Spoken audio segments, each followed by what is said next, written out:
స్టార్టింగ్‌లో ఒక మ్యాచ్ గురించి డిస్కషన్ నడుస్తూ ఉంటుంది. మ్యాచ్ దగ్గరలో ఉంది కాబట్టి ప్రాక్టీస్ చేయమని చెప్తున్నారు గుడిలో. విశ్వనాథ్ గారి స్టూడెంట్ ధీరజ్‌ని చూసావు కదా!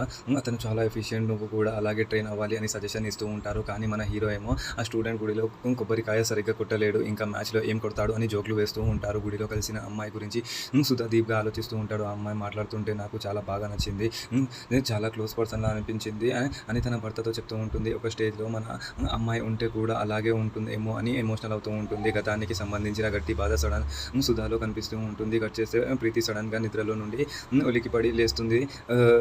రుద్ర అన్నయ్య వచ్చి నా మొగుడితో గొడవ పడి ఆయన చంపేసినట్లు కల వచ్చింది అని చెప్పి ఏడుస్తుంది. తెల్లవారుజామున వచ్చిన కలలు నిజం అవుతాయి అంటారు కదా అని ప్రీతి గట్టిగా టెన్షన్లో ఉంటుంది. ఇంటి వాళ్ళు అందరూ ఏమో కళ గురించి ఆలోచించిన భయపడకు, రిలాక్స్ అవ్వు అని చెప్తూ ఉంటారు. కానీ లోపల అందరికీ రుద్ర వల్ల వేరే ప్రాణాలకు నిజంగా ముప్పు ఉందా అని సందేహం స్టార్ట్ అవుతూ ఉంటుంది. ఇంకో పక్కన వంశీ తన ఫ్రెండ్స్తో మాట్లాడుతూ ఉంటుంది.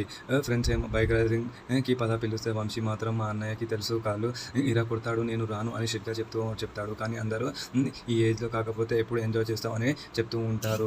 ప్రీతికి వచ్చిన కళ ఒక పెద్ద వార్నింగ్లా అనిపిస్తుంది. వీరు ప్రాణాలకు రుద్ర నుండి డేంజర్ ఉన్నట్లు హింట్స్ వచ్చాయి అని చెప్తూ ఉంటుంది. మన నెక్స్ట్ ఎపిసోడ్లో ఏం జరుగుతుందో అనేది చూద్దాం. Thank you.